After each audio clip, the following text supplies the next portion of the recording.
Okay. Thank you so much for your patience this evening. Thank you so much for joining us. I think I have to work on some stand-up to fill time in the future. Sorry, I wasn't more entertaining. But my name is Eileen Fuchs, and I'm the president and executive director of the National Building Museum. And we are so happy to welcome you all here tonight. And I know that this program is going to be well worth the wait. We're so excited about it.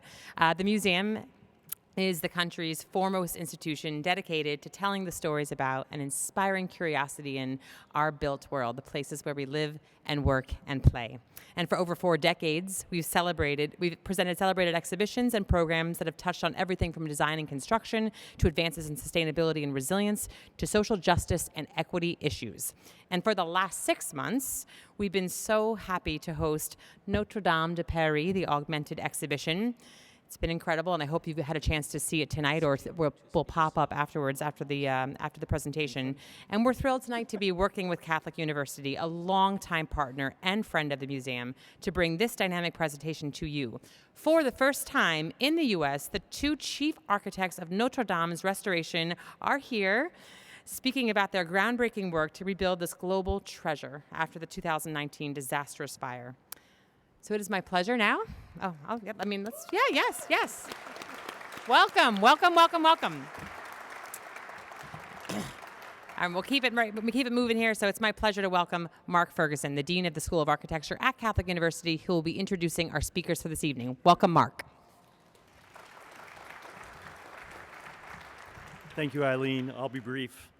2 years ago, our professor, Tanya Onstead, began a discussion with the principals of Hans House Studio, Rick, Laura, and Marie, and the authorities guiding the restoration of the cathedral about the possibility of Catholic University of America's architecture students participating in the restoration.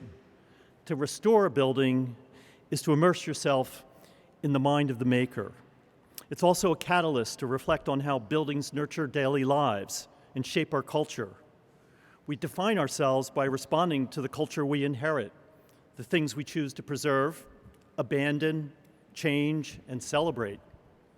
Architects are stewards of building cultures. We celebrate architects for innovating new buildings, but also for preserving places we cherish. Both are vital to a vibrant culture.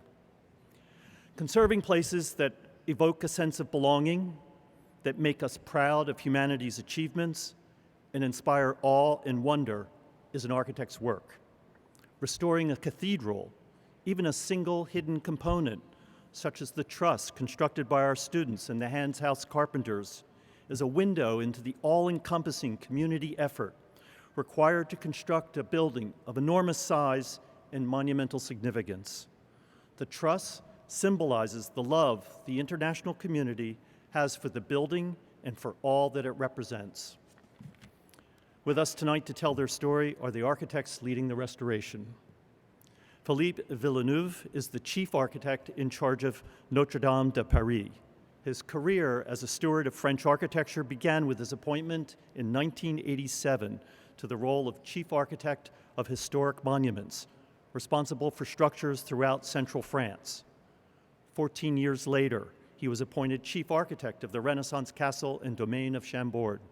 He held this appointment until shortly after the Notre Dame fire in 2019, when he focused his attention on the stabilization and restoration of the cathedral. The French government has recognized his cultural contributions by making him a Knight of the Order of Arts and Letters. Rémi Froment graduated 8 years ago from the École de Chaillot, a prestigious program in Paris that trains architects to specialize in the preservation and restoration of cultural heritage sites and landscapes. While training, he and his colleague, Cédric Tranchot, carried out a meticulous, hand-drawn survey of the medieval wooden roof over the nave and choir of the cathedral. 2 years later, he was appointed chief architect of historic monuments, responsible for structures in 2 administrative departments in central France. When the fire destroyed the cathedral's wooden roof, Philippe Villeneuve called upon Rémi Froment to help him stabilize and restore the cathedral. Please join me in welcoming Philippe Villeneuve and Rémi Froment to the podium.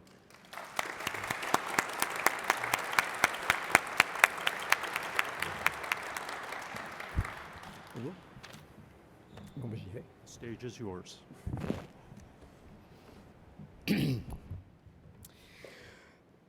Je vais malheureusement vous parler en français.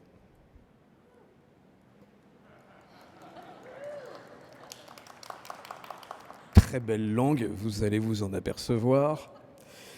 Et il vaut mieux pour vous que je ne parle pas votre langue. Je tiens au nom des trois architectes que nous sommes, parce qu'il y a également Pascal Prunet qu'on n'a pas cité. Nous sommes trois architectes en chef à œuvrer pour la reconstruction de la cathédrale et nous sommes accompagnés d'une équipe aussi d'architectes. Et je tenais à vous dire l'honneur que vous nous faites et puis surtout l'émerveillement que nous pouvons ressentir à voir la passion qui vous anime, l'amour qui vous anime pour cette cathédrale qui est effectivement un monument de l'humanité. Et c'est très très émouvant de voir le travail que vous faites, la passion qui vous anime et de voir qu'à plus de 6000 km de Paris, il y a finalement le même esprit que nous avons nous à Notre-Dame tous les jours. Donc merci infiniment de ce que vous nous montrez, de ce que vous nous offrez.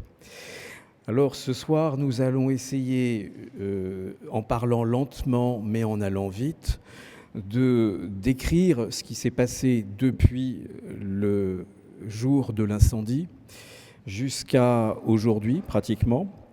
Et vous allez voir quelques photographies que nous avons prises régulièrement sur le chantier avec les différentes étapes qui vont depuis le lendemain de l'incendie, la sécurisation de la cathédrale, les études que nous avons menées, et puis en particulier, il y aura un chapitre qui sera dédié et conduit par Rémi, car je gère un peu l'ensemble du projet de la cathédrale, mais nous nous sommes répartis un peu le travail.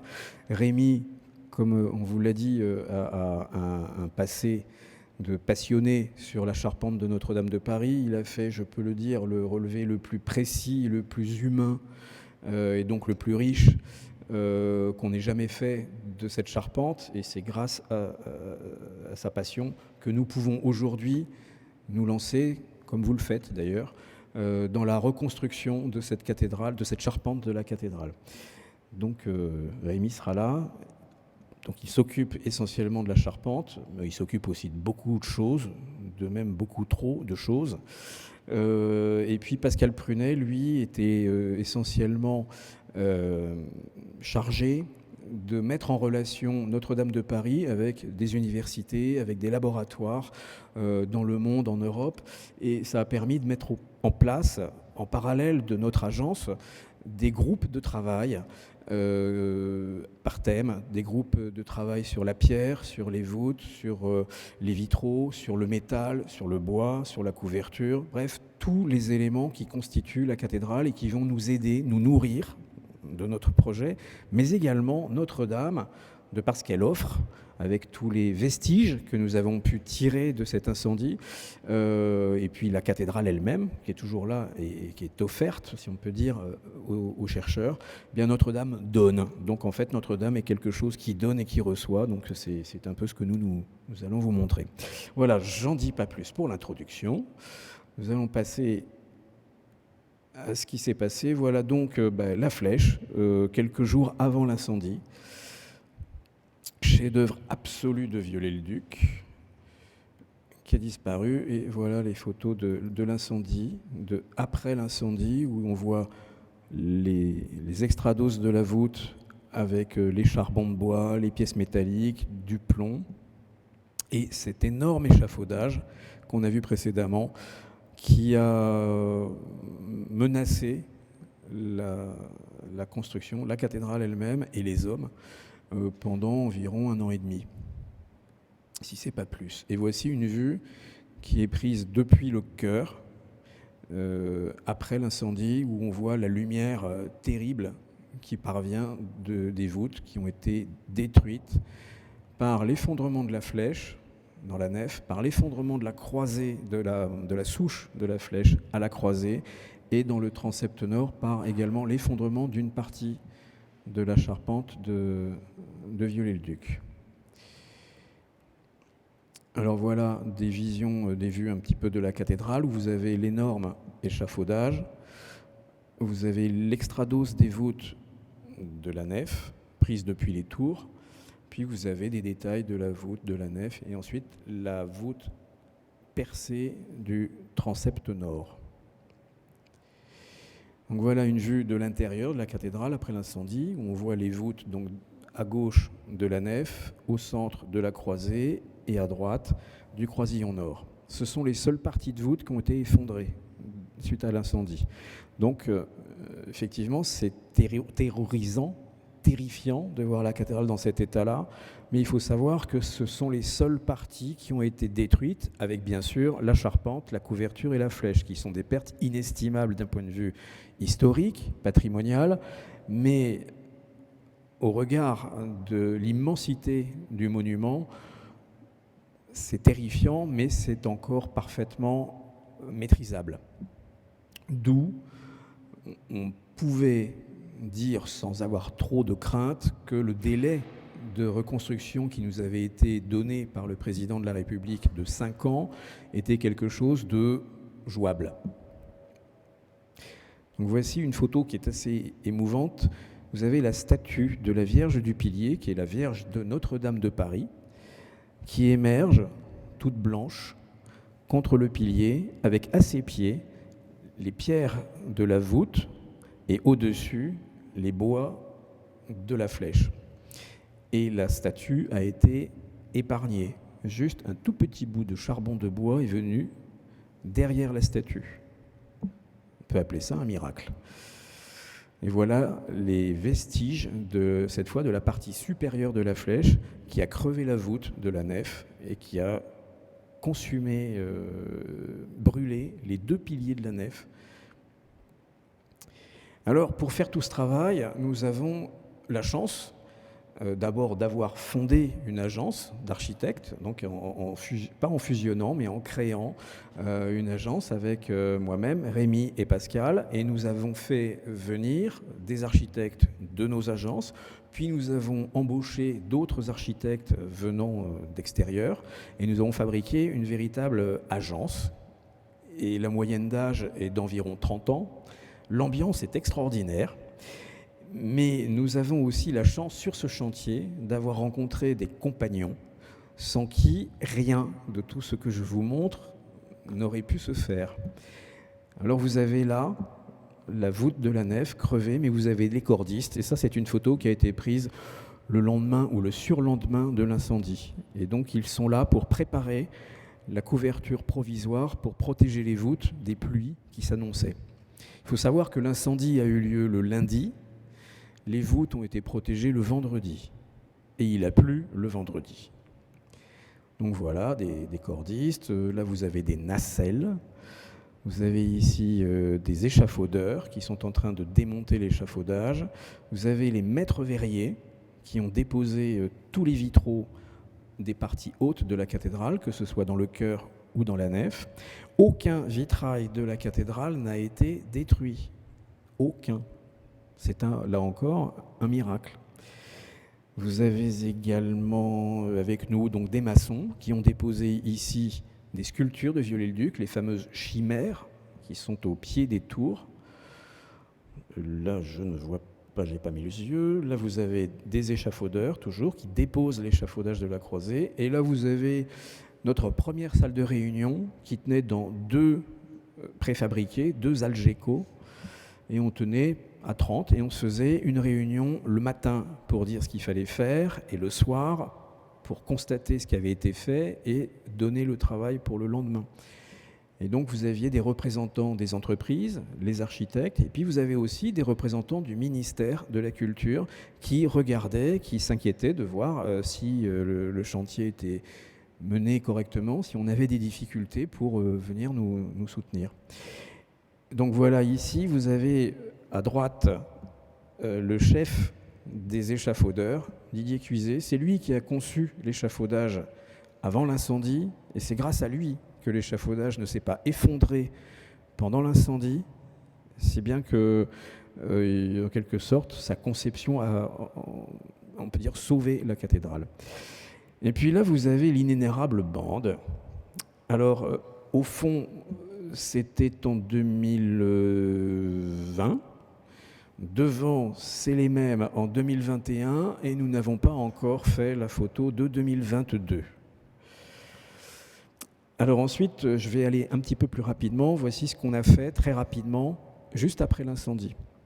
Donc on a étayé des pignons qui risquaient de tomber dans la rue. On a mis des planchers en bois au-dessus des voûtes pour permettre à la fois de protéger les voûtes, mais également de se suspendre à ces poutres pour pouvoir aller enlever les vestiges et ensuite faire un diagnostic sur les voûtes. Parce que tant qu'on n'avait pas diagnostiqué l'état des voûtes, il était absolument interdit d'aller en dessous, puisqu'on ne savait pas si les voûtes allaient s'effondrer ou pas. Donc c'est quelque chose d'assez, on va dire, acrobatique qui a été fait, mais je dois dire que le plus jeune d'entre nous, Rémi, n'a pas hésité à faire un stage de formation de cordiste et à se suspendre et faire le diagnostic. Moi, je trouvais que j'étais trop lourd et trop gros pour me suspendre à une corde. J'ai laissé faire les jeunes. Ensuite, je vais aller trop vite. Là, voilà un moment où on a déposé les fameuses chimères, puisqu'elles ont été également léchées par les flammes et donc rubéfiées. Et le balcon qui était là était fendu et risquait de basculer et de tomber sur la voûte, la première travée de la nef. Donc immédiatement, on a mis des sangles pour tenir le balcon et ensuite on a déposé ces éléments-là. On va les refaire neuves à l'identique, bien sûr. Donc voilà encore que... non, je reviens en arrière, excusez-moi. Ensuite, voilà les couvertures qu'on a posées, couvertures provisoires, donc faites le vendredi même. Ensuite, on a tous les arcs-boutants de la cathédrale ont été mis sur cintre, de sorte à stabiliser la cathédrale en cas d'effondrement des voûtes. Si les voûtes étaient tombées, les arcs-boutants auraient poussé les murs vers l'intérieur et il y aurait eu des risques d'effondrement des arcs-boutants, de fractures, de chutes de pierres sur les toitures, éventuellement des destructions de voûtes. Donc il a fallu faire immédiatement cette mise sur cintre. C'est quelque chose de très spectaculaire. Vous voyez, la pièce de bois a été soulevée, il y en a 28. Ils ont été soulevés par une grue et placés à 5 mm de l'arc, simplement latéralement. Et voilà l'aspect de la cathédrale au moment où on avait achevé la mise sur cintre. Ensuite, on a, comme je l'ai dit, évacué les gravats et on a donc fait appel à des robots puisqu'on ne pouvait pas aller sous les voûtes, puisqu'on risquait de se prendre cette voûte dessus en risque d'effondrement. Donc on a envoyé des robots pour faire le tri. Et ensuite, les archéologues, les chercheurs et la police, qui fait son enquête pour déterminer les origines de l'incendie, ont trié ces vestiges. Alors ensuite, on a déposé le fameux échafaudage. Voilà une vue de l'échafaudage. On avait commencé là déjà à le démonter un petit peu. Vous voyez des poutrelles rouges qui ceinturent l'échafaudage sur plusieurs niveaux, de sorte à le fretter, le sangler, pour éviter qu'il n'explose à l'extérieur, mais également pour éviter qu'il ne s'effondre à l'intérieur. Et ensuite, on a grignoté progressivement l'intérieur. Donc vous voyez, là, on a enlevé une partie de l'échafaudage, mais il reste encore sur les angles des murs Gautreau, les appuis. C'est grâce à ces seuls 4 appuis que l'échafaudage n'est pas tombé avec la charpente. Donc vous avez toujours les échafaudeurs, et puis on travaillait de nuit, et là vous avez l'échafaudage qui est entièrement enlevé, avec encore des gravats, des vestiges sur les voûtes. Ensuite, il a fallu, dans la prévision de la reconstruction de la flèche, qu'on nettoie et qu'on aille regarder de près dans quel état étaient les maçonneries pour pouvoir appuyer sur les seuls 4 piliers cette charpente. Cette charpente de flèche repose uniquement sur 4 piliers et sur les murs Gautreau. C'est tout. Et donc, vous avez ici une nacelle qui est en train d'enlever le plomb. Vous avez des épaisseurs de plomb d'environ 60 cm dans les reins des voûtes. Et vous avez des bois calcinés qui étaient soudés, collés par le plomb. Donc là, on les a dégagés et vous avez, en bas de la photo, vous avez la nervure de la voûte, de la croisée d'ogive. Vous avez la maçonnerie des voûtins qui est un petit peu dégagée. Et surtout derrière, vous apercevez une pile polygonale qui est un des appuis de la flèche de Viollet-le-Duc, avec une table de fer et de plomb posée dessus pour pouvoir venir poser le premier poteau d'angle de la flèche. Donc voilà de près à quoi ça ressemble. Et vous avez à gauche de cette photo et à droite, vous voyez des pièces de bois et surtout tout ce qui est gris, c'est du plomb. Je vais un peu vite parce que j'ai peur que... Et alors, nous avons dû échafauder l'intérieur de la cathédrale, à la fois pour étayer les voûtes. Une fois qu'on avait, on va dire, fait le diagnostic de nos voûtes, nous avions préconsolidé certaines zones, et puis on avait laissé d'autres zones dans leur état. Et à ce moment-là seulement, on a pu venir faire le travail traditionnel qui consiste à mettre sur cintre les voûtes, de sorte à éviter qu'elles ne s'écroulent. Pour cela, on a donc monté des échafaudages. Les murs de la cathédrale, les voûtes culminaient à 33-35 mètres de haut. Les murs, donc, arrivent à peu près à 28 mètres, 25-28 mètres. Donc, tous les murs ont été tapissés d'échafaudages. Vous avez un grand plancher qui relie les deux planchers, les deux murs. Et au-dessus, vous verrez ce qu'on a fait. Donc voilà à quoi ressemble la croisée du transept avant qu'on fasse les fouilles. Et voilà là l'emplacement de la voûte de la croisée avec au-dessus la future flèche.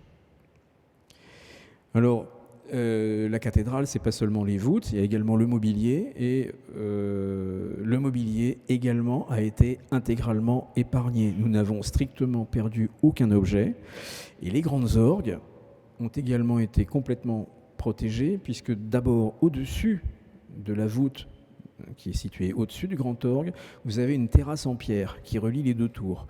Donc, il n'y a pas eu d'incendie au-dessus et l'eau des pompiers était plutôt orientée dans l'autre sens, donc l'orgue a été totalement épargné. En revanche, on a eu énormément de poussière, à la fois de l'incendie, des suies, mais également du plomb. Donc voilà le grand orgue. Quelques jours seulement après l'incendie, on a mis des bâches devant, des filets devant pour justement, en cas d'effondrement des voûtes, essayer d'amortir le choc. Mais vous voyez, le grand orgue est parfaitement intact. Les vitraux également, situés derrière, dans la rose ouest, les vitraux du XIIIe et du XVe siècle sont parfaitement épargnés. Et voilà l'état de l'orgue. Après l'incendie, vous avez donc le buffet qui donne, qui est à peu près en bon état, mais quand on regarde bien, les tuyaux sont couverts d'une fine couche. Les sculptures sont couvertes d'une sorte de pellicule de poudre verte. L'intérieur de l'orgue avec les tuyaux sont complètement envahis par la poussière de plomb. Et puis vous avez la console des organistes à droite, totalement recouverte de poussière. Alors il faut savoir que la poussière s'est dirigée essentiellement du côté ouest, donc vers l'orgue, au moment de l'effondrement de la croisée et notamment celle de la flèche. Donc voici une vue avec les échafaudages qu'on a pu mettre en place et puis on a déposé. Donc aujourd'hui l'orgue est totalement déposé, le buffet d'orgue est resté en place, le meuble est resté, il est entièrement restauré et on va reposer la partie instrumentale à partir du mois de janvier. Alors les grands échafaudages ont permis de bâtir ces structures-là. Donc structure primaire, et puis ensuite tout l'ensemble, c'est un coffrage qui permet de voûter, enfin de soutenir les voûtes. Là, on voit le chevet. Là, vous avez une partie de la nef avec la voûte effondrée. Voilà à quoi ressemble la voûte effondrée. Et on a mis du chanvre et du plâtre, et on a clouté la maçonnerie aux franges d'effondrement ou dans les parties les plus faibles, de sorte à créer une sorte de coque qui permet d'éviter à la maçonnerie de s'affaisser et aux compagnons de pouvoir aller en dessous. Donc c'est une pré-consolidation. Et là, vous avez à gauche, en fait, le coffrage exactement au centimètre près de la voûte avant son effondrement. Car nous avons la chance aussi de bénéficier de relevés de Notre-Dame de Paris qui ont été effectués en 3 dimensions avec des nuages de points, donc un relevé informatique excessivement précis. Et c'est ce qui nous a permis de pouvoir dessiner à l'avance toute cette charpente de bois, de cerce, et on n'aura plus ensuite qu'à mettre des planches de bois et avancer progressivement et rebâtir, refermer les voûtes. Alors, la reconstruction de la flèche va nécessiter un échafaudage très important puisqu'il va faire dans les 500 tonnes. Il va culminer à 100 mètres du sol puisque le coq culminait à 96 mètres. Nous, il faut qu'on monte un petit peu plus haut et sur un sol dont on sait qu'il y a fatalement des vestiges archéologiques. On sait également que Viollet-le-Duc a doté la cathédrale d'un chauffage à l'époque novateur, puisque c'était de l'air chaud, et donc le sol a été doté de tranchées avec des carneaux, c'est-à-dire des gros tuyaux qui amènent l'air chaud vers des grilles de soufflage. Et donc il a creusé le sol de la cathédrale. Et on a cru longtemps qu'il avait fouillé le sol de la cathédrale, notamment à la croisée. Ce n'était pas vrai, en fait il a creusé. Il a trouvé de temps en temps des cailloux sculptés. Il a dit bon, très bien, il les a donnés au musée. Et puis voilà, tout le monde a dit ah, c'est merveilleux, il y a des sculptures de la croisée.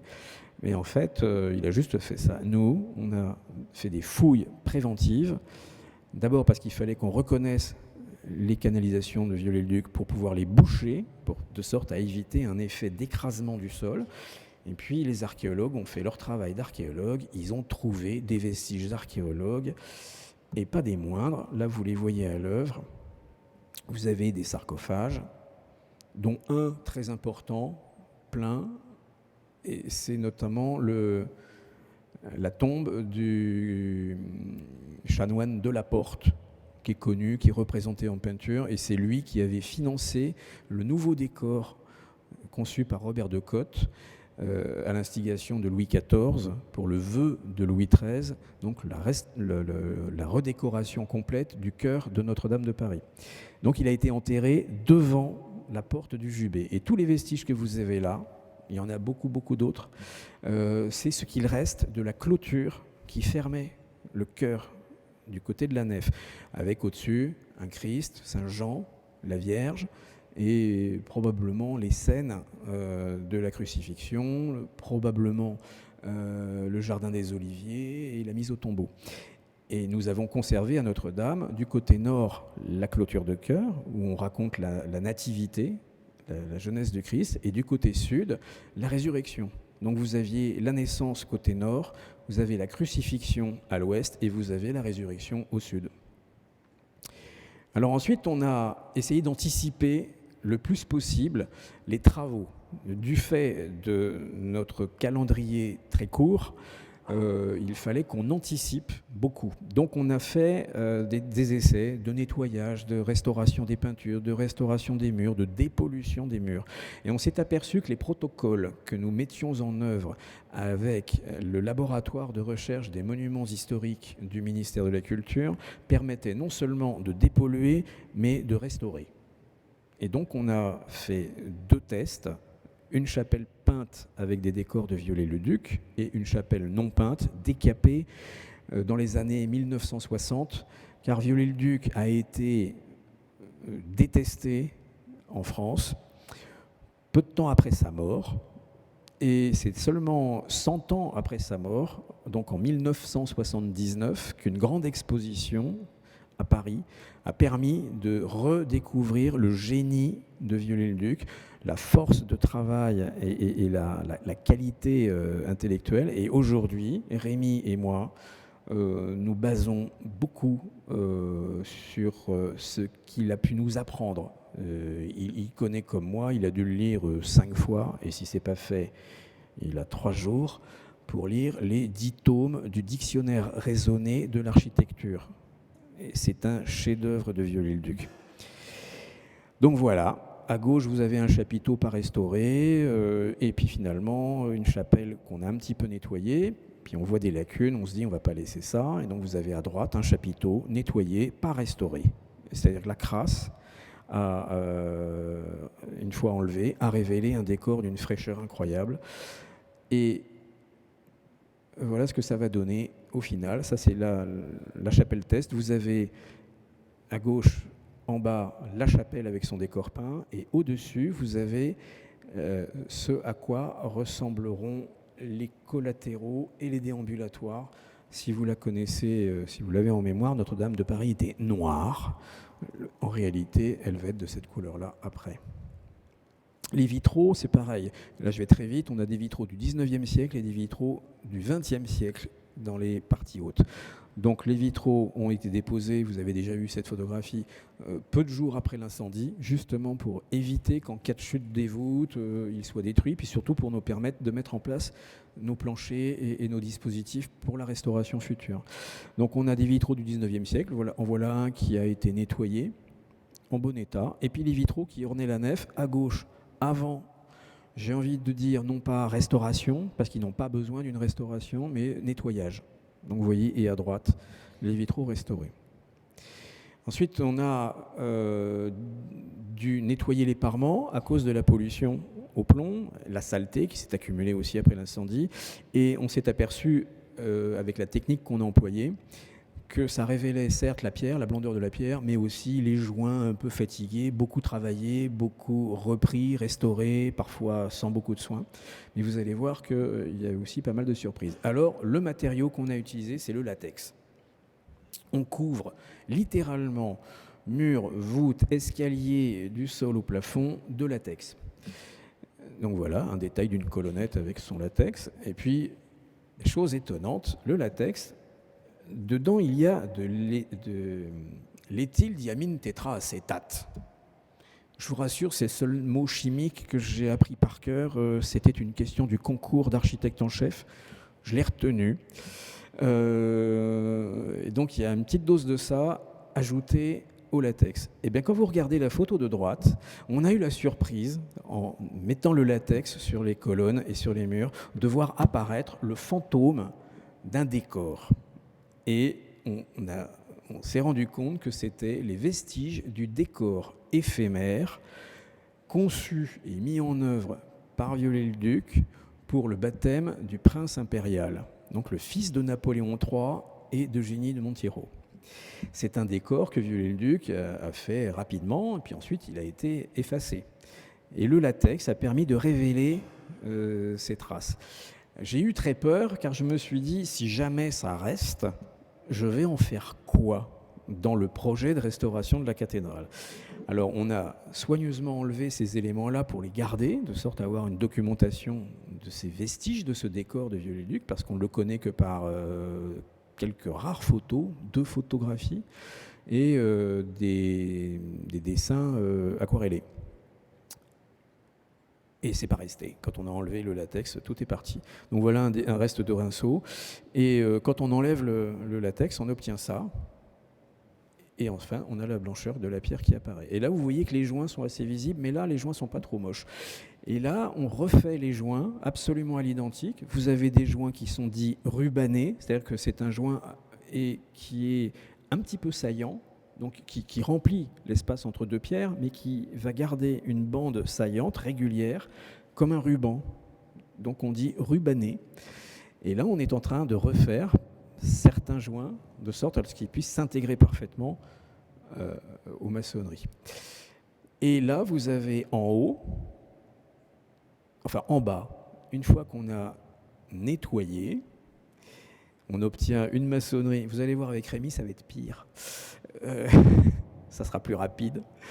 Les maçonneries en bas dégagées, nettoyées, mais avec des joints assez vilains. Là, c'est assez harmonieux, mais parfois, sur un mur, vous avez plusieurs couleurs, voire du ciment, des choses affreuses. Et donc, on ne les pioche pas, on ne les refait pas, mais on applique une patine. C'est-à-dire qu'en fait, on va plus ou moins peindre les joints, puis on va essayer de rajouter un petit lait d'eau additionnée de chaux. Donc pas un badigeon qui est trop épais, mais une eau forte, c'est-à-dire un lait de chaux très très liquide et très transparent, qui permet comme ça d'avoir une harmonisation. Vous voyez toujours la différence de teinte des pierres, vous lisez parfaitement l'appareillage des joints, mais vous n'avez pas cette espèce de dureté qui apparaît avec les joints. Et là, vous avez également des parties qui ont été décapées dans les années 60, à l'époque où on détestait Viollet-le-Duc. Dans les croisillons nord et sud, vous aviez des décors du 19e siècle qu'on a joyeusement décapés. Et là, il faut qu'on les harmonise un petit peu pour que ça se fonde sans disparaître. Il faut toujours qu'on garde la trace, parce que là, on les retrouve, de la présence d'un décor de Viollet-le-Duc dans ces parties-là, mais de l'intégrer au reste sans que ça soit quelque chose qu'on veuille absolument montrer. Il faut que ça passe de manière harmonieuse et calme. Alors, nous avons eu aussi un gros problème avec les voûtes, puisque elles ont subi destruction pour certaines, mais pour les autres, les eaux de l'incendie avec les suies, les tanins des bois, et puis surtout la dislocation d'une chape de plâtre qui avait été posée au XIXe siècle au-dessus, a priori pour protéger les voûtes en cas d'incendie. Et l'eau a dissous les mortiers, dont le plâtre, qui est rentré dans la maçonnerie. Et au moment du séchage, parce que la cathédrale était gorgée d'eau, les reins, les pieds de gerbe de la voûte étaient gorgés d'eau. Et en séchant, donc l'eau s'évapore. Et en s'évaporant, les sels cristallisent, gonflent et détruisent l'épiderme de la pierre. Si bien qu'on a vu des zones de maçonnerie totalement rongées à cause de ces sels. On a donc mis au point, avec le laboratoire de recherche des monuments historiques, un cataplasme à base de kaolin, de sable et d'eau. On l'applique et on attend que ça sèche, puisque en séchant, ça va attirer les sels, non plus au niveau de la pierre, mais dans le cataplasme. Et ensuite, on enlève ce cataplasme et on obtient une maçonnerie sans sel. Et nous avons là commencé à piocher les joints, parce que les joints, eux aussi, contiennent des sels. Donc, on a dû purger tout cela. Alors, voilà des détails où vous voyez quelques zones un peu jaunes, un peu moirées. Ce sont précisément des zones où le cataplasme a pompé les sels, mais également le tanin et toutes les traces de coulure qu'il pouvait y avoir sur les maçonneries. Et là, nous procédons à la même chose que ce qu'on a vu sur les murs, mais cette fois sur les voûtes. Vous avez plusieurs essais. Donc vous avez en haut à gauche les maçonneries un peu grises avec des joints que j'ai estimés beaucoup trop clairs. Donc on a fait baisser la teinte des joints.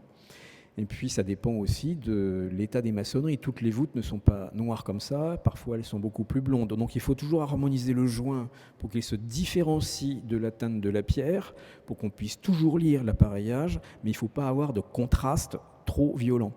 Et ensuite on applique une patine, donc ce que je vous expliquais tout à l'heure, un lait de chaux pour harmoniser l'ensemble. Et vous avez à droite de la photo, à gauche de la photo de droite, vous avez ce à quoi vont ressembler les voûtes de la cathédrale. Et vous repensez à la photo des murs et vous imaginez la douceur de l'épiderme de Notre-Dame après cet incendie. Alors là, je vais bientôt passer la parole. Bientôt, c'est les jeunes, ça va pousser les vieux. La flèche de Viollet-le-Duc, nettement avant son incendie, puisque là, elle venait d'être terminée. On le voit parce que la toiture du croisillon nord, qui est située à gauche, n'est pas terminée, il n'y a pas la crête, elle n'a même pas été changée, c'est encore la couverture du XVIIIe siècle. Et là, vous voyez les statues de la flèche qui sont noires. Les statues en cuivre sont noires. Donc voilà encore une photo de détail où on voit que le plomb est gris et que les statues en cuivre sont noires, mais Avant l'incendie, la flèche avait changé de couleur, les plombs étaient devenus noirs, mais les statues en cuivre qui étaient brunes étaient devenues vertes. La question qu'on s'est posée avant l'incendie était, est-ce qu'on revient à la photo de gauche ou est-ce qu'on maintient cette patine verte sur les sculptures, et on a choisi de restaurer la flèche telle qu'elle était au lendemain de l'achèvement du chantier, donc de retrouver les statues brunes. Et on a eu beaucoup de chance puisqu'on a déposé ces statues le jeudi et l'incendie a eu lieu le lundi. Donc voilà l'enlèvement des statues, et ensuite on les a démontées et restaurées. Petite anecdote, quand vous voyez ça, vous avez en fait les prémices de la Statue de la Liberté de New York. Bartholdi est le sculpteur qui a conçu la statue, qui a dessiné la statue, mais il avait fait appel à Viollet-le-Duc pour faire la structure de la Statue de la Liberté. Et en fait, il est allé voir Viollet-le-Duc pour lui dire comment fait-on des grandes statues. Viollet-le-Duc lui a dit « je l'ai fait à Notre-Dame ». Et donc vous avez la même technique, c'est-à-dire des feuilles de plomb qui sont martelées sur le moule en fonte de la statue par petites parties. Et ensuite, elles sont assemblées par brasure, donc par petites soudures, et l'ensemble est fixé sur une structure métallique, une armature en fer. Là, on les a restaurées, on les a dotées de téflon pour éviter que le contact entre le fer et le cuivre ne provoque une usure rapide du métal. Et à droite, vous avez un détail de la restauration de la crinière du lion de Saint-Marc qui vous montre la couleur et surtout la qualité de la sculpture qui sont placées à 45 mètres du sol.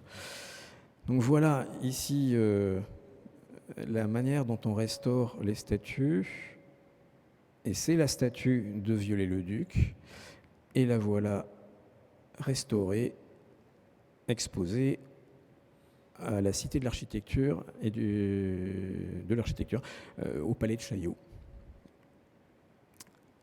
Alors voilà.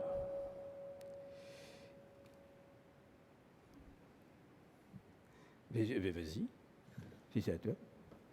Alors je lui ai concocté quelques surprises. Mais je reste à côté pour t'appuyer sur le bouton. Si tu veux. Oui. Bonsoir à tous. Merci beaucoup pour votre accueil. Oula.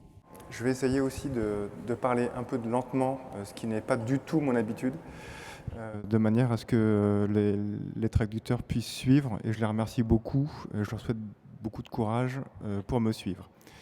Donc, les charpentes de la cathédrale Notre-Dame de Paris, avant l'incendie, étaient constituées de 3 grands ensembles. 2 ensembles gothiques du début du XIIIe siècle, pour la nef et pour le chœur, et une partie entièrement reconstruite au XIXe siècle par Viollet-le-Duc pour la flèche. Viollet-le-Duc a justifié la reconstruction de la flèche par le fait que le tabouret, donc la partie inférieure de la flèche qui était sous la couverture, qui était encore le tabouret gothique, était en trop mauvais état pour être restauré. Donc il a profité de ce mauvais état, dont on ne sait pas si c'est vrai ou faux, pour pouvoir établir son projet juste après la mort de son comparse, Lassus. Alors, qu'est-ce que tu m'as fait là ? Voilà, donc ça c'est l'état tel que nous l'avons relevé avec Cédric en 2012-2013 des charpentes, donc le plan et la coupe longitudinale, la coupe en long. Voilà, on a aussi relevé l'ensemble des charpentes de la nef et du chœur. Donc en fait, notre travail à nous s'est concentré sur les parties gothiques de la cathédrale. Donc en fait, les parties vertes et violettes que vous avez vues tout à l'heure. Voilà, donc ça vous aviez la nef précédemment, et là c'est les charpentes du chœur. Donc, comme Philippe l'a expliqué, ce sont des dessins qui ont été faits entièrement à la main. L'idée étant de dessiner tout ce que nous voyons sans masquer quoi que ce soit. En fait, on n'a pas trié l'information, enfin on a beaucoup trié l'information, mais on n'a pas considéré qu'il y avait des éléments moins importants que d'autres. On a dessiné absolument tout ce qu'on voyait, et on a beaucoup appris à voir pendant ces relevés. On s'est rendu compte, en fait, pour faire un dessin comme ça, ça nous a pris à peu près 1 an hein, pour voir l'ensemble des charpentes gothiques, une journée par semaine pendant 1 an. Et on est passé 3 fois dans les charpentes pour voir aussi bien ce qu'on a pu voir. Alors, qu'est-ce que c'est ? Voilà. Donc ces charpentes, en fait, telles que vous les voyez juste avant, on se rend compte qu'elles ont subi un certain nombre de modifications. Ces modifications, on a pu faire ces études-là après l'incendie, on n'a pas pu les faire avant. On s'est rendu compte que ces modifications sont toutes liées, non pas à des problèmes de qualité de la structure, mais à des problèmes de mauvais entretien. C'est-à-dire que ce sont les fuites en couverture qui ont produit des pourrissements des bois. Les pourrissements des bois ont entraîné des ruptures au niveau des assemblages, et les assemblages se rompant, les charpentes ont commencé à s'écarter et à se déformer. Donc en fait en haut vous avez le premier phénomène, tout simplement en fait en bas de la couverture, en bas de pente, l'eau pénètre parce que la couverture n'est pas bien entretenue, l'eau pénètre dans la charpente et les bois pourrissent. Les assemblages cèdent, ils rompent en partie basse, et leur rupture en partie basse finit par entraîner la rupture des assemblages des parties hautes. Ces ruptures successives entraînent une déformation du plan de la couverture, ce qui fait qu'on va rajouter au-dessus de la couverture ce qu'on appelle en français des fourrures, donc des pièces de bois qui permettent de redonner une couverture plane pour pouvoir refaire la couverture en plomb. Donc, ce que vous voyez ici, ce sont des analyses tirées des diagnostics que nous avons établis après incendie. Donc c'est très curieux parce qu'en fait, nous avons fait un diagnostic sur une structure qui avait disparu. Donc on n'avait pas trop l'habitude de ce genre d'exercice. Mais ça nous a permis d'apprendre énormément de choses sur les charpentes. En fait, on s'est rendu compte, ce que vous voyez en haut, en marron, ce sont tous les bois gothiques qui restaient avant l'incendie. Donc on se rend compte que sur les charpentes de la nef et du chœur, elles étaient en fait extrêmement bien conservées. Et que par-dessus ces bois gothiques sont venus se rajouter avec le temps un certain nombre de réparations qui ont fait comme une espèce de gang, comme une peau, qui s'est rajoutée par-dessus la structure gothique. Donc ces différentes strates, vous avez donc tout en haut la strate gothique, juste en dessous vous avez l'ensemble des réparations liées à des ruptures d'assemblage. Encore en dessous, en bleu, vous avez les renforcements liés à des problèmes de structure, et on se rend compte qu'en fait, il n'y avait aucun renforcement dans la nef et très très peu de renforcement dans le chœur. Et en dessous, tout en bas, vous avez les éléments qu'on appelle donc les fourrures, faites pour redonner une planéité à la couverture. Alors, ça va bien passer. Voilà. Alors, le parti de restauration pour les charpentes a été de reconstruire en fait à l'identique. Alors, je vais m'arrêter 2 secondes pour expliquer un petit peu ce choix. Quand on s'est retrouvé assez vite à devoir établir un projet de restauration, on s'est posé la question de qu'est-ce qu'on pouvait faire à Notre-Dame de Paris. Vous aviez 3 grandes options que nous on avait identifiées. La première option, c'était de laisser le vide, de ne pas reconstruire le toit et de garder en fait la trace de l'incendie. On a considéré que cette option-là était assez peu appropriée dans le cas de Notre-Dame pour plusieurs raisons. D'abord, parce que Notre-Dame fait partie du bien UNESCO des rives de Seine. C'est une protection UNESCO qui court sur tout le long de la Seine à Paris. Et Notre-Dame est un des éléments identifiés dans ce bien, notamment la silhouette de Notre-Dame. Et donc très vite, le souhait était émis que la silhouette de la cathédrale soit conservée. La deuxième option, ça était de proposer une reconstruction dans un style complètement différent, en structure contemporaine. Là encore, c'est un sujet, c'était tout à fait possible techniquement, il n'y avait rien qui s'y opposait. Par contre, on a estimé que l'œuvre de Viollet-le-Duc, notamment, à Notre-Dame de Paris, était absolument totale. C'est-à-dire que Viollet-le-Duc a restauré, au sens premier du terme, il a redonné, après l'époque moderne, il a redonné à la France une cathédrale gothique. Elle avait perdu beaucoup de ses attributs, en fait, la cathédrale, pendant les XVIIe et XVIIIe siècles. La cathédrale gothique elle avait été un petit peu mutilée, et Viollet-le-Duc a restauré, en fait, cet aspect gothique. Il est allé très très loin. Il a restauré la flèche, il a restauré les couvertures, il a restauré les extérieurs, les gargouilles, il a restauré le mobilier. Il a restauré tous les intérieurs aussi avec les peintures que vous a montré Philippe. Donc ne pas reconstruire la couverture et la flèche telles qu'elles avaient été restaurées par Viollet-le-Duc, ça aurait été dégrader très fortement le projet de la cathédrale, enfin du 19e sur la cathédrale. Donc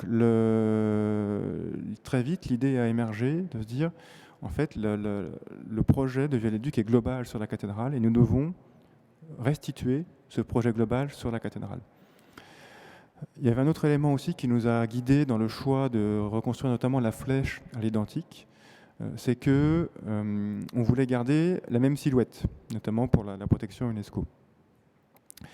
Viollet-le-Duc et Lassus décrivent extrêmement bien la flèche dès le concours et décrivent en 1843, donc 20 ans quasiment avant la construction de la flèche, et ils disent déjà que la flèche doit être une flèche gothique, et non pas néo-gothique, c'est une flèche gothique, et que cette flèche gothique doit être construite avec les matériaux gothiques, donc le bois et le plomb. Donc dès l'origine, dès le concours, le projet est de reconstruire une flèche en bois et en plomb. Viollet-le-Duc va conserver ce principe à la mort de Lassus, mais il va augmenter la taille de la flèche, et il va conserver le principe initial de construire une flèche en bois et en plomb. La flèche de Viollet-le-Duc est tellement bien conçue que si vous changez un élément de la structure, vous changez l'aspect extérieur et vous changez même le décor. Donc, si vous vouliez avoir la même forme extérieure, vous deviez immanquablement avoir le même matériau, parce que changer le matériau, c'est changer la structure, c'est changer la forme, et forcément, du coup, avoir la même forme. Donc, c'est pour ça qu'on a proposé de restaurer en fait les charpentes de la flèche et la nef et du chœur à l'identique. On a eu un peu le même raisonnement sur la nef et pour le chœur. La seule différence, qu'en fait, la flèche n'avait subi quasiment aucune modification depuis sa construction, que comme on l'a vu, les charpentes de la nef et du chœur, elles, avaient subi un certain nombre de modifications qui étaient venues alourdir en fait, la structure initiale. Donc le projet de restauration est finalement assez simple pour la nef et le chœur. Ça a été de dire, vous avez en haut à gauche l'état médiéval, donc l'état gothique. En bas à gauche, vous avez les éléments en jaune qui ont été rapportés au cours des siècles, principalement XVIIe et XVIIIe siècle. Et l'idée du projet est tout simplement de restituer la charpente dans son état initial, sans les éléments qui sont venus se rajouter liés à des problèmes d'entretien de la cathédrale. Venir remettre ces éléments, ça aurait été venir vieillir artificiellement la charpente, et on a pensé que c'était un petit peu curieux de faire un ouvrage neuf qu'on allait casser exprès pour lui donner un aspect ancien. Donc en fait, on espère que dans 850 ans ou 800 ans, les charpentes auront à peu près le même aspect que celles qu'elles avaient avant l'incendie. Ça va bien passer à la suivante. Voilà, pardon, excusez-moi. Voilà, donc le projet en fait est un projet global des restitutions à l'identique des charpentes de la nef, du chœur, de la flèche, mais pas seulement. Le projet global de restauration de la cathédrale Notre-Dame de Paris, pour nous, aujourd'hui, au XXIe siècle, c'est une restitution à l'identique en fait, d'avant l'incendie.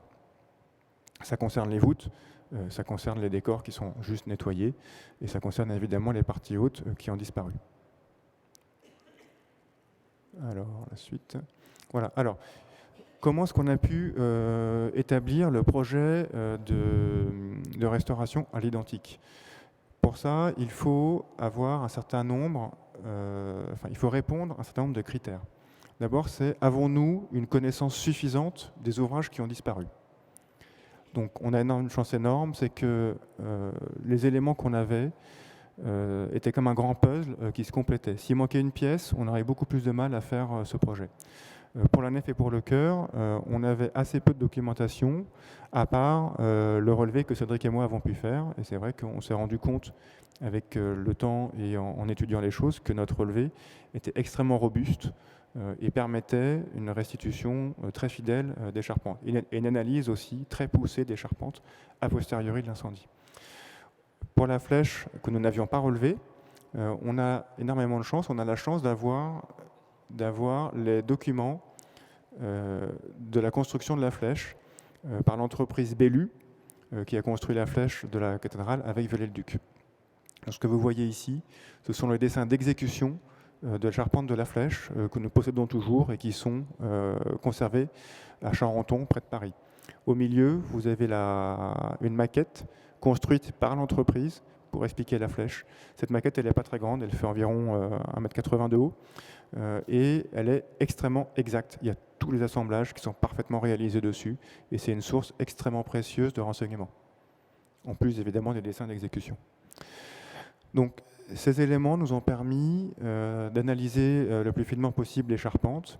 Et donc, nous avons redessiné en fait l'ensemble des assemblages de la flèche, mais aussi des charpentes gothiques de la nef et du chœur, avec des dessins comme vous voyez là. Donc, en fait, il y a quelques dizaines, voire centaines de dessins comme ça, qui permettent de vérifier qu'on ait une connaissance suffisante de la flèche pour la reconstruire et qui permettent évidemment aux entreprises qui sont consultées pour la reconstruction de se rendre compte de la complexité en fait, des assemblages. Donc toutes les petites pastilles que vous voyez, en fait, ce sont des différents types d'assemblages qu'on a dû dessiner, comprendre et décrire. Alors, qu'est-ce que tu m'as fait là ? Voilà. Pardon. Alors, donc, on s'est rendu compte que la flèche est un objet extrêmement complexe et que si elle a tenu aussi bien dans le temps, pendant 160 ans, elle n'a quasiment pas bougé, y compris après des tempêtes majeures, en fait, la flèche était construite avec des pièces qui sont liées entièrement les unes aux autres et qui sont toujours croisées. C'est-à-dire que quand vous avez, et qui sont toujours mises en double. C'est-à-dire que quand vous avez deux pièces, quand normalement, vous avez une seule pièce, à chaque fois, Viollet-le-Duc a redoublé cette pièce pour redonner une meilleure qualité structurelle à sa flèche. Quand ces pièces sont croisées, les assemblages ne sont pas au même endroit. Ils sont toujours décalés les uns par rapport aux autres, ce qui fait qu'aujourd'hui encore, on est obligé de lever la flèche, donc de construire la flèche pièce par pièce. Pour gagner du temps, parce que le planning est extrêmement serré, on avait envisagé un moment de lever la flèche, comme ça se fait assez couramment pour des ouvrages de ce type, de lever la flèche en fait étage par étage. À Notre-Dame de Paris, c'est absolument impossible parce qu'en fait l'ensemble des pièces sont croisées en fait comme un grand mécanisme. Et si vous retirez un élément, en fait vous êtes obligé de retirer l'ensemble du mécanisme. Et donc ça oblige, vous voyez toutes les couleurs en fait selon les différents phasages pour le levage de la flèche. Voilà, donc le tabouret. Puis, donc là, les premiers éléments du tabouret. Ensuite, la souche. Voilà. Ah, tu mets pas de là, oui. Ensuite, le démarrage donc des étages ajourés, les premiers niveaux, avec le poinçon au milieu. Et ensuite, le flux de la flèche elle-même. Et on termine par la flèche. Voilà, donc ça, c'est des dessins qu'on a établis pour expliquer aux entreprises la complexité du levage. Et ça a été confirmé, en fait, par les entreprises. On ne peut lever que comme ça, pièce à pièce. C'est pas mal. Alors, l'autre condition pour reconstruire des ouvrages de charpente en bois, évidemment, c'est d'avoir le bois.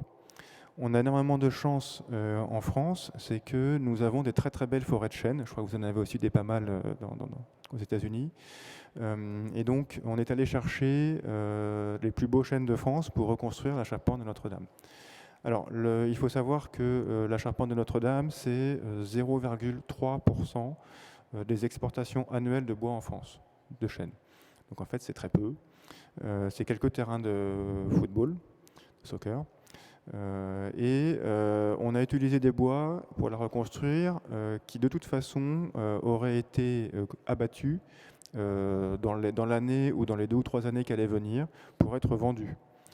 Donc ce sont des forêts qui sont très spécifiques, qui sont conduites par l'homme. Et donc les chênes que vous voyez là, ce sont les chênes qu'on va utiliser pour reconstruire le tabouret de la flèche. Ils font environ 35 mètres de haut. ils font à peu près, enfin le tronc fait 20 mètres sans branches. C'est-à-dire que ce sont des arbres qui sont extrêmement lancés. Pour ceux qui connaissent les chênes, en fait, c'est absolument exceptionnel. Et donc ça, c'est environ 15 générations de forestiers pour obtenir des arbres aussi droits et aussi parfaits. Voilà. En fait, ce sont des bois qui sont hérités de Colbert et de Louis XIV. Alors ceux-là ne sont pas aussi vieux, ils datent de la Révolution à peu près française, 1780-90.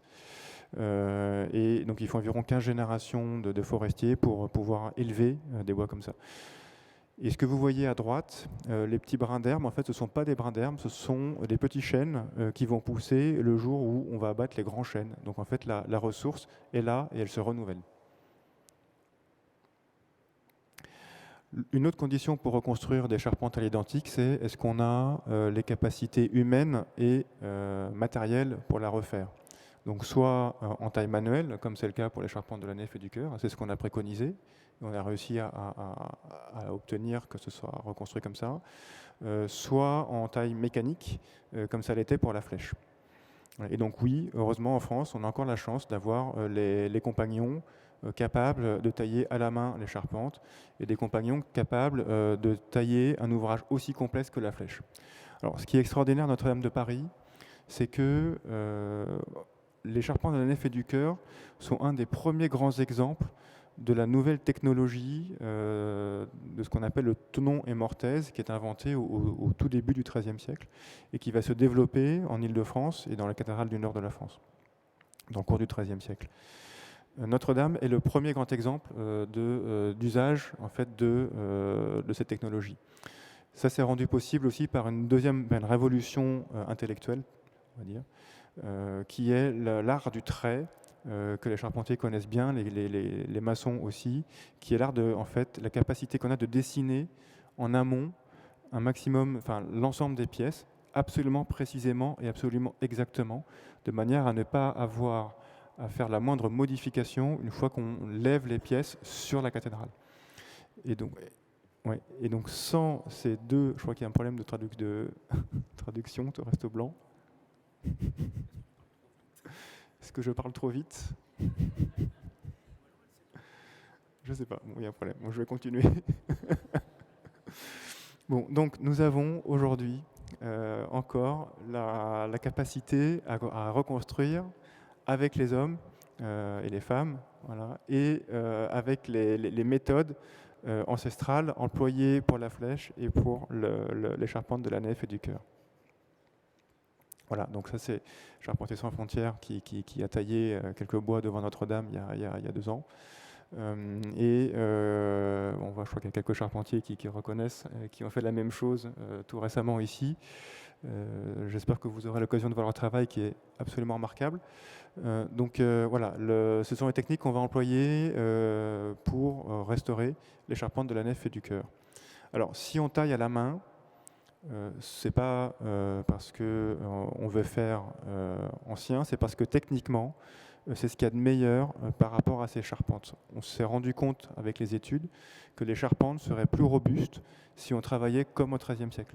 Si on travaille avec les outils d'aujourd'hui, avec des sciages mécaniques, nous ne respectons pas autant le bois et donc on ne peut pas l'utiliser de la même manière que les anciens l'ont fait au XIIIe siècle. Voilà, je vais repasser la parole à Philippe. Ça va ou il faut que je fasse très court? Bon, il me dit plus court. Alors, donc, ça, c'est une partie qui est assez importante aussi. Donc, on a, comme pour la charpente, on dispose également des attachements figurés, c'est-à-dire des documents du maçon, du maçon qui a bâti, rebâti, reconstruit beaucoup de parties de la cathédrale. Et donc, on a ici des documents issus du chantier. Ça ne veut pas dire qu'aujourd'hui ils sont valables, parce que ces documents ont 150 ans et qu'entre Viollet-le-Duc et nous, il y a déjà à peu près une quinzaine d'autres architectes qui ont succédé à Viollet-le-Duc. Donc ces documents, on les regarde, on se dit « ah oui, d'accord », mais en réalité, ce n'est pas forcément viable. Alors, nous avons aussi regardé ce qui s'est passé en France dans nos cathédrales qui ont subi les différentes guerres, que ce soit celle de 14 ou celle de 40.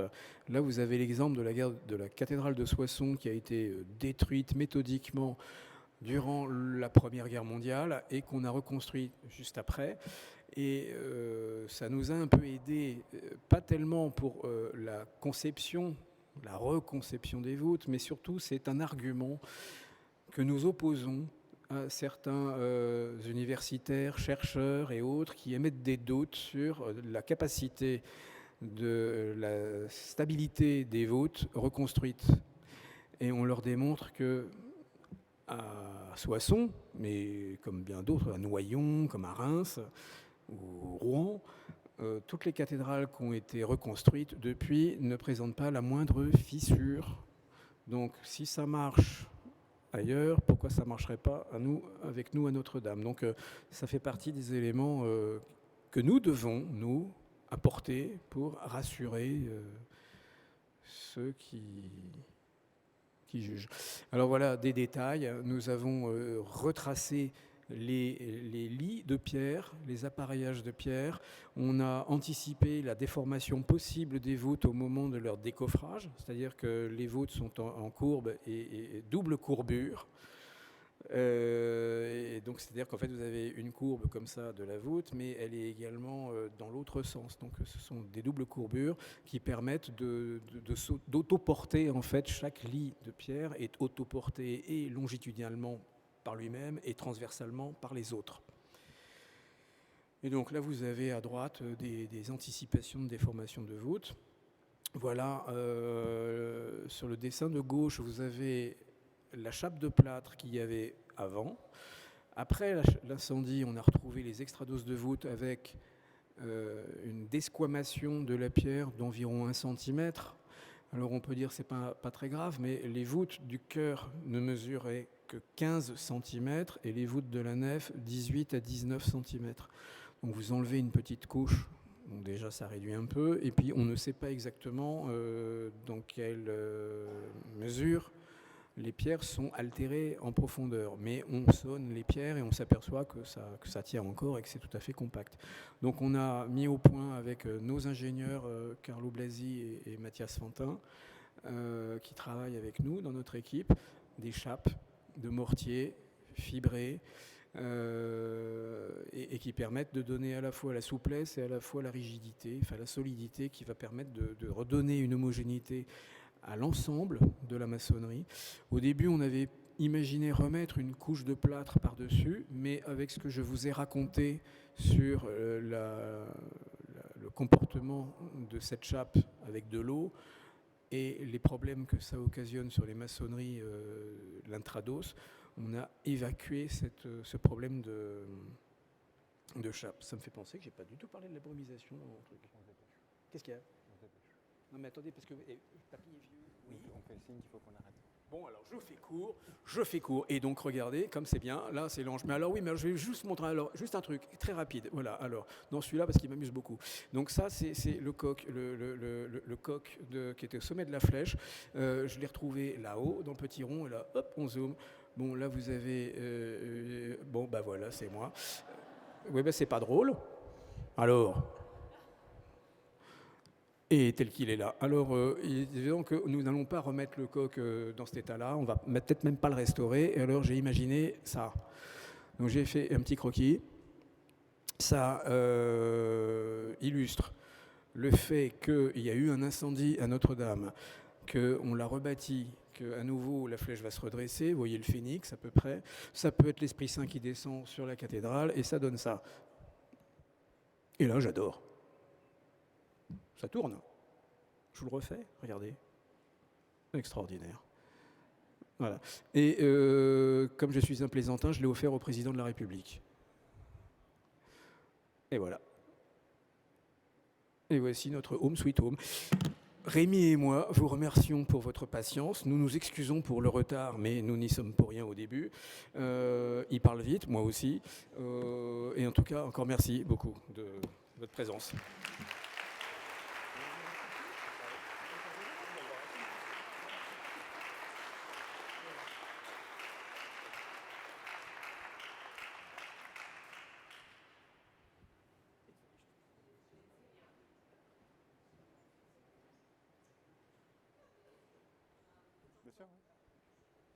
Bien sûr. Oui. Il faut- On ne peut plus chuchoter. Hi everyone. Ah, merci. Et à un moment, il parlait vite. Hein. Oui, Ah, un moment, oui. voilà. J'attendais. Non, c'était bon. So, I'm sure that many of you out here, I'm Lindsay Cook, by the way, I can't remember if you know who I am. I'm assistant teaching professor of architectural history at Penn State University, and I'm delighted to be here. And I will be fielding questions from you and translating if necessary for the architects, and translating back to you, of course, at the end. So I'd like to just open it up straight away for anyone who has a burning question. Yeah.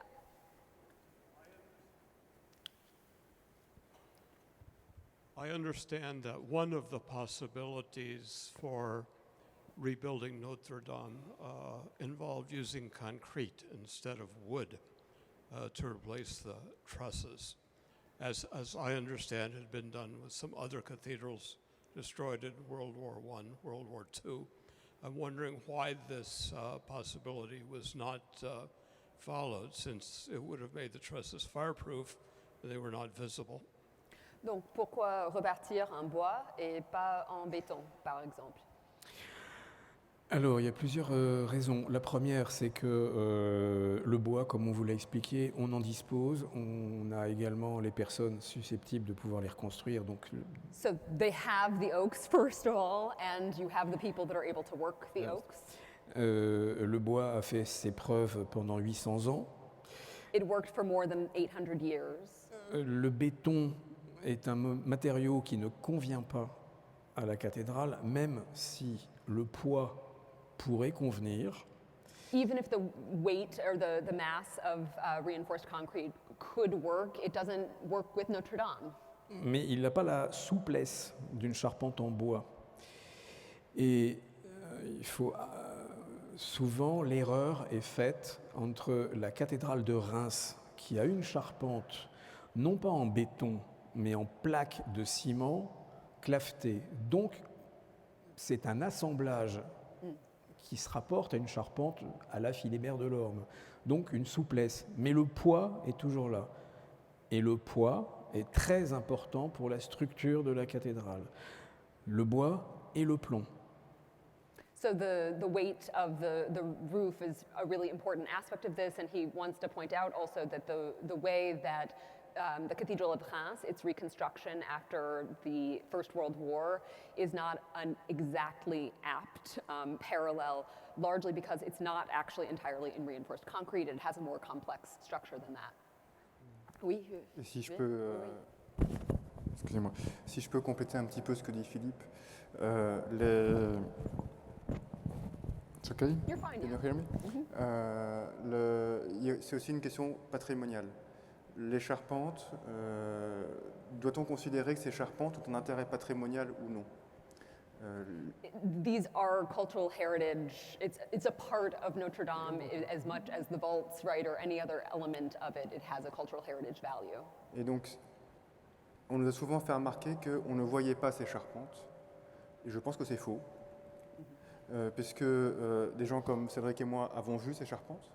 Et que, par expérience, pour avoir passé beaucoup de temps dans ces charpentes, on sait qu'il y a beaucoup de gens en fait, qui venaient voir ces charpentes, même si ce n'est pas accessible aux touristes habituels. So he's saying that it is often said that you never even see these anyway, so maybe what difference does it make? But actually many people have, and not only him and Cédric, but also many other people before them. And I would also maybe add, we all saw them from the outside. It was such an important element that made the structure look the way that it did, especially from all points in Paris from which you can see the roof. Yeah. Il y a deux grands ensembles de charpentes à Notre-Dame, les charpentes gothiques et les charpentes de la Flèche. Pour les charpentes de la Flèche, si on veut la même forme, il faut le même matériau et donc forcément c'est du bois. So especially for the spire, it would be particularly, there's no other option for material option for the spire. Si on veut comprendre la Flèche, on doit avoir les charpentes de la nef et du chœur, puisque Viollet-le-Duc s'est inspiré des charpentes de la nef et du chœur pour terminer ça, pour reconstruire la Flèche. So also in order, once you then concede that point that you need to have a wooden spire, it makes sense, it only makes sense to have that spire in that particular form if you then have also the wooden roof over the choir and the nave as well, because that's what Viollet-le-Duc too had seen, and that's part of what led him to his design initially in the 19th century. Et historiquement, Historiquement, oui. historiquement, vous avez au début du XIIIe siècle, Notre-Dame de Paris, c'est un grand jalon. D'accord, il se passe à Notre-Dame, ce que j'ai essayé d'expliquer tout à l'heure, qui n'était pas très clair à l'oral, c'est que vous avez deux révolutions qui se font à Notre-Dame de Paris au début du XIIIe. Une révolution technique avec les assemblages, un nouveau type d'assemblage qui apparaît, et une révolution intellectuelle avec la capacité de dessiner les charpentes et de les tailler en bas parfaitement et pouvoir les lever. Si vous ne faites pas ça, vous ne pouvez pas faire des grandes charpentes comme Notre-Dame de Paris. Ça, c'est le début de la grande histoire des charpentes en France. So there are two sort of really key revolutions that take place in the 13th century, and so he's speaking historically here to also understand why this is particularly important. And you said it's a technical one in the first place that has to do with the joinery that's used in the roof trusses, and then secondly, having to do with the sort of way of putting them together, right, and constructing them, where they are raised, right, as a whole piece. Et à la fin du processus, je termine, Oui. au 19e, la flèche de Notre-Dame de Paris, c'est le grand chef-d'œuvre des charpentes au 19e siècle. Et donc vous avez en fait les deux, le début de la chaîne de l'histoire des charpentes en France et la fin de la chaîne de l'histoire des charpentes en bois en France à Notre-Dame de Paris. Donc c'est-à-dire les charpentes de la nef. Les charpentes de la nef et du chœur, c'est le début de la chaîne. Oui, et puis la de la fin, flèche, c'est la fin de la chaîne. La flèche.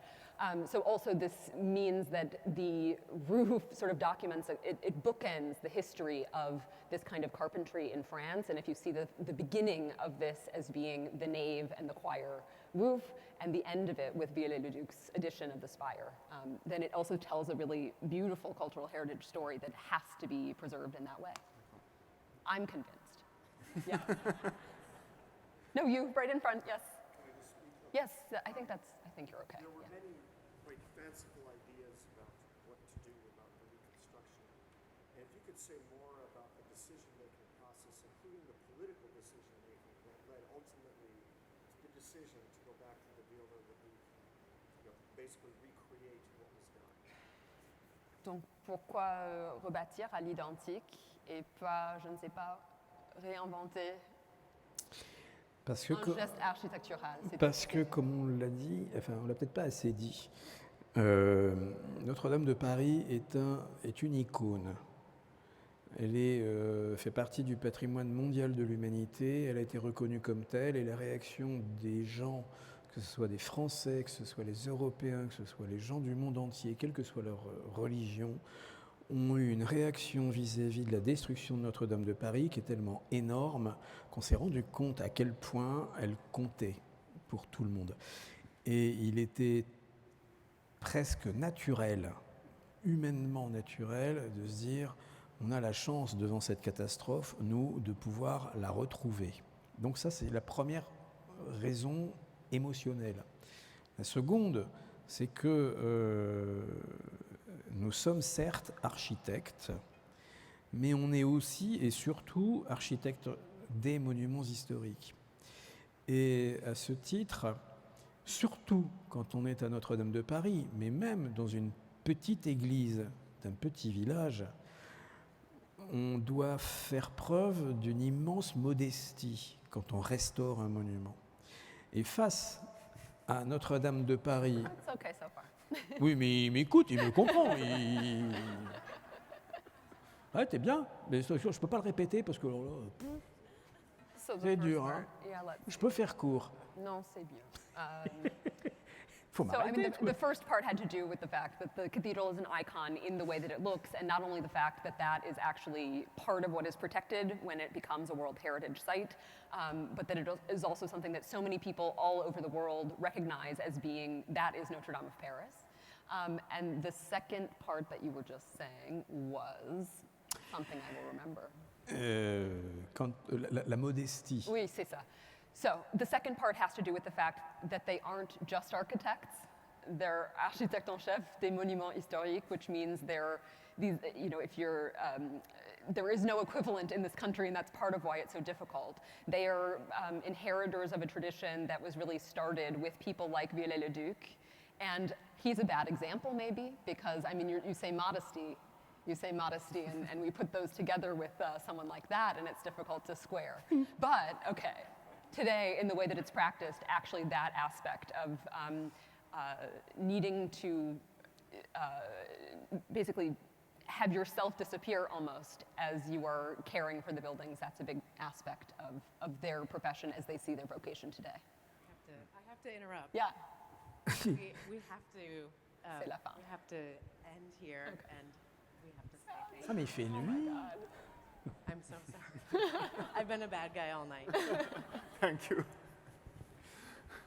Alas. That's it? All right. The roof itself, en plan, la yes. couverture. Oui. Oui, oui. And we can talk about all of its amazing properties as well afterward. Yes. Wonderful. Thank you. Thank you all. Thank you for being here.